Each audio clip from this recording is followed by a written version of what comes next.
Hey, it's Rob and Kickass, and today we have another Toyota. You know me, love Hondas, love Toyotas. So today we're just gonna do this. It's got about 170,000 miles. We're gonna do a little service, brake fluid, oil change, brakes, rotors, coolant flush, a side marker out. So we're gonna replace both those on that side. That's about it. Oh yeah, spark plugs and coils. Stick around, we'll get at this Toyota.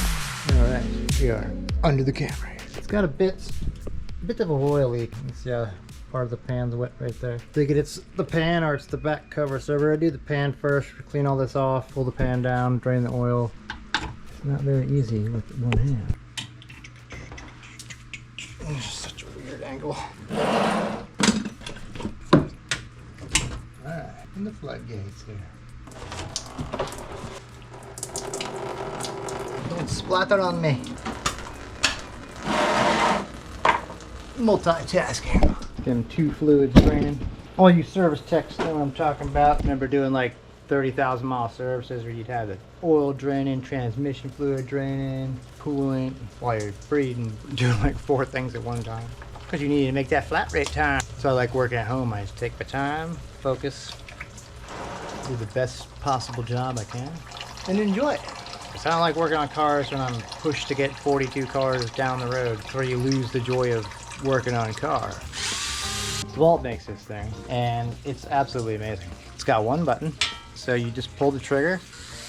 The more you turn it to the left, the faster it goes. You turn it back, it slows back down. You go the other way, it goes right. I know. I don't know, I love this thing. Back.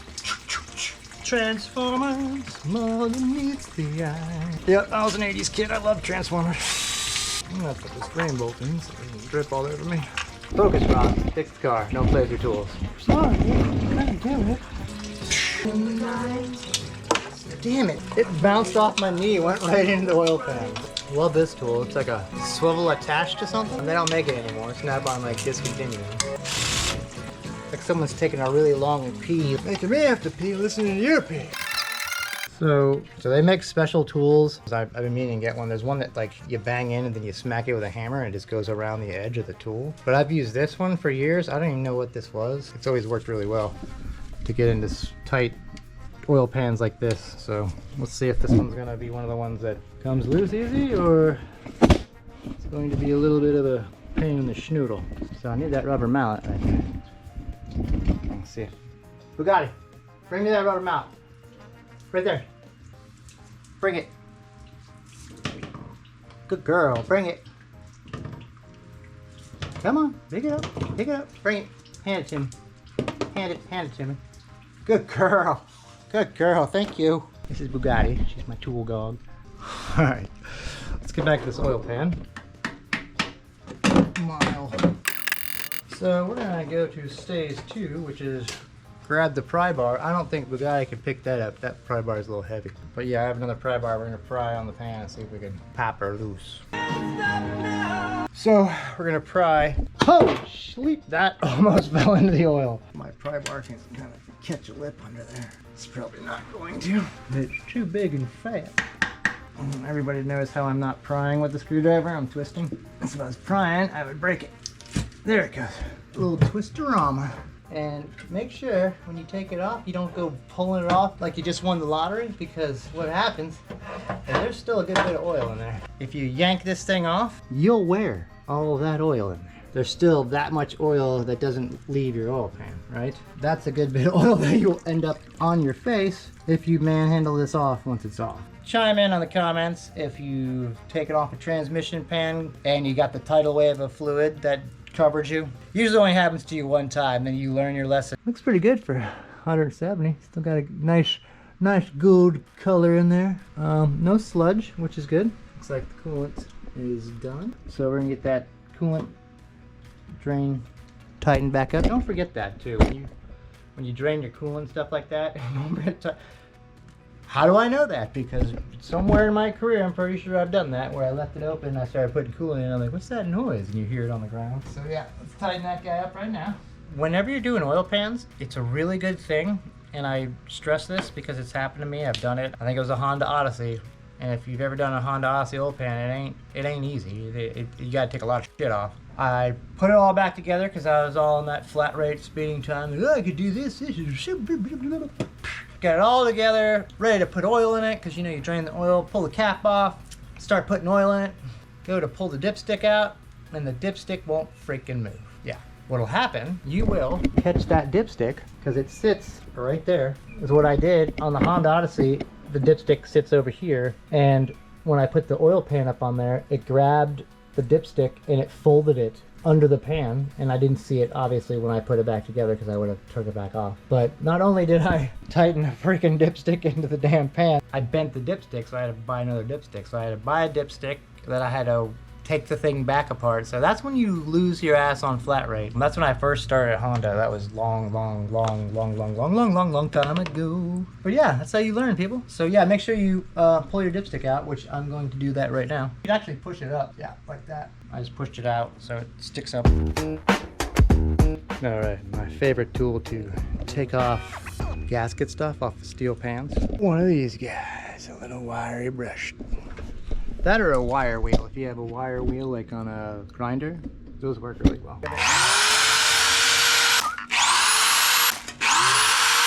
So that does a really good job, and it doesn't take off the paint. And again, I always love putting OEM filters on cars. OE or no E, how about that? We got our pan nice and cleaned up. You could eat off it. So we're going to slap some Ultra Glay, new from Permatex, Ultra Glay. Whoa, hey, whoa. Got my little tuna fish can thing on there. So I like to put a very thin layer. Whoop, shit's coming out like crazy. Gotta back off on your tuna. Very thin. Thin for the win. Don't get crazy like Gasket Guy. Gasket Guy.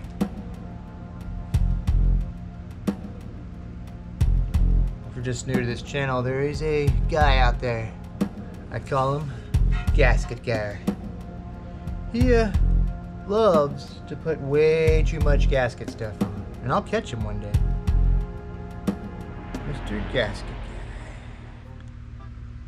I like to get a nice, even, thin layer, probably about 1 millimeter, 2 millimeters thick. Maybe a millimeter-ish. There's my reason. If you do one of these, you can see there's a seam right here, and there's a seam right here. You can kind of see it right there. I like to put a little extra gasket schmutz right there. That's for the two parts of the engine. That's like the front cover, I believe, or part of the oil pan. I think it's the front cover. No, it's part of the oil pan. I put a little extra there, a little extra schmutz, just because. All right. Try not to touch stuff.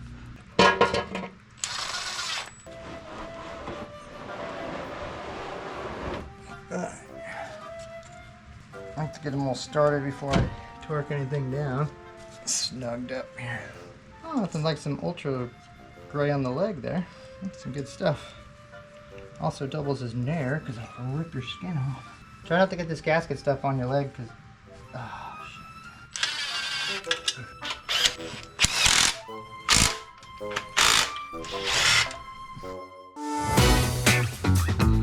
Well, hi. We find ourselves at the front right wheel well again, doing some brakes. Zippity-doo-dah, lose your ball. Alright, flop it up here. These things were making hella noise, so we are going to put some new ones on here.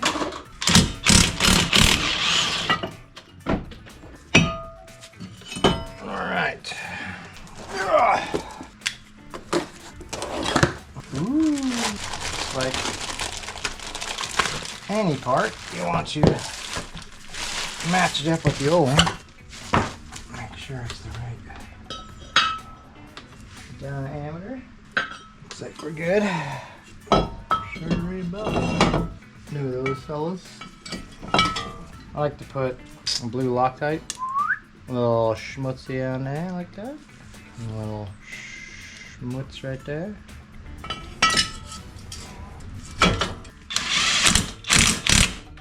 do a nice lube. So you want to always pull these pins out. Check them. It's all crusty. Crusty. That is no longer grease, folks. I'm gonna put some new grease on here. Slide pin silicones, which you want to use. I'm gonna work it around a little bit, get it nice. Oh yeah, that's what you call a caliper booger. Ooh, a caliper booger. That's gross. The old caliper booger. Lube it up nice. Stroke your pins. Get your pins nice and lubed.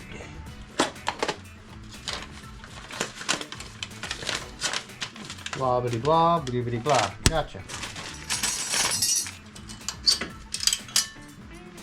That looks like them. I like to lube up the contact points that slide inside here. Not a lot, just get like a little bit.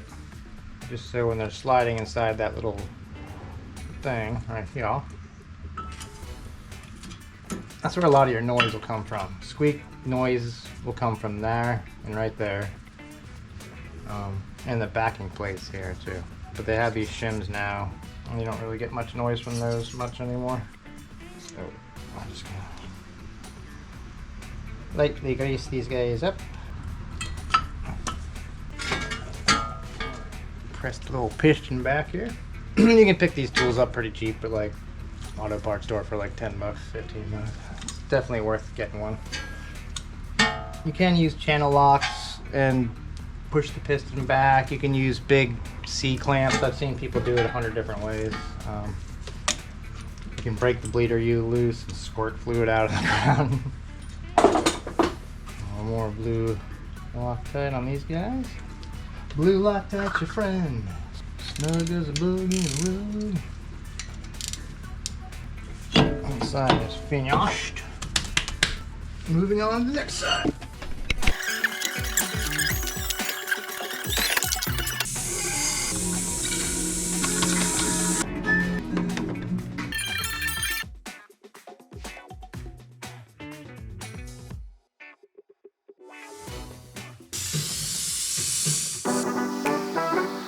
We're on to the spark plug, the worst spark plug on the planet. Chime in if you disagree, and if you like Autolite. I've never met a person on the planet that thinks these are a good plug. They're absolute junk. I'm glad I found these because bleh. NGK, that's what you want. All right, said this 100 times. Yeah, I'm gonna say it 100 more. Always check the porcelain on your spark plugs. You wanna make sure that there's no cracks, and then you want to bust out your spark plug, Chester and Chester metal. Nice spark there. Alright, one more. I have new coils. We'll be here tomorrow. I'm just gonna put these in here for now. Just throw the oil in this thing. My college teacher, Mr. B, taught me this back in the day. I think it was our first class of changing oil. So what you do is you make yourself a funnel out of your quart here. You just cut the top off here, just like so. Alright, then you got your make fish funnel there. Stick it right in there. Look at that, even screws right in, almost. That's how you make you a good funnel there. Okay, Smokey. Good way to lube up your blade too.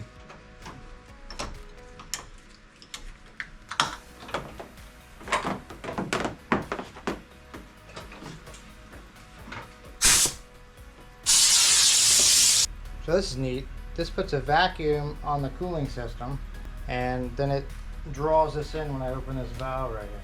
It's pretty cool. Watch it go. Automatically fills up. Best invention ever.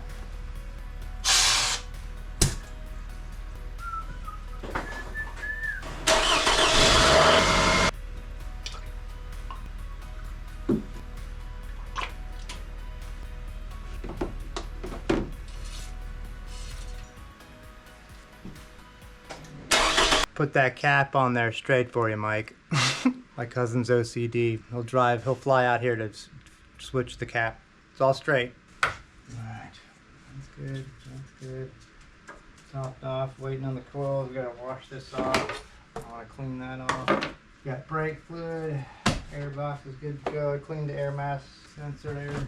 Let's torque these wheels. slap those sweet hubcaps back on and get it outside for the wash.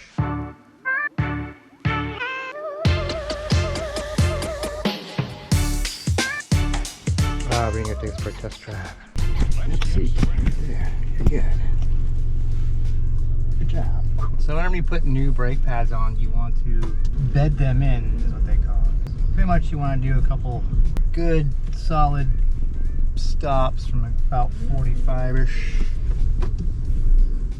to get those things to smooth in.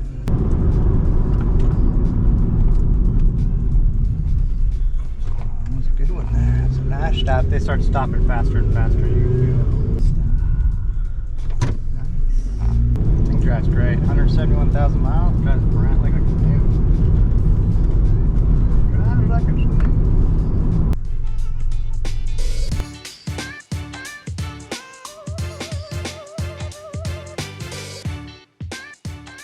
All right, that about finishes up for the old Toyota here. Thanks for stopping by, y'all. And don't forget to smash that subscribe button and give it a like if you liked the video. If you didn't, I don't know. See you guys around. We gotta get the Phillips head. Phillips head, Bugatti. Good girl, bring it. Hand it to me, please. Good girl. Let go, thank you. She's learning her tools. She knows Phillips, rubber mallets, straight blade, screwdrivers. Next week we'll be on to impacts, tires, whatever. We'll get her to figure out how to bring everything to me. She's gonna speed up my work, right? She's like, yep. Good girl.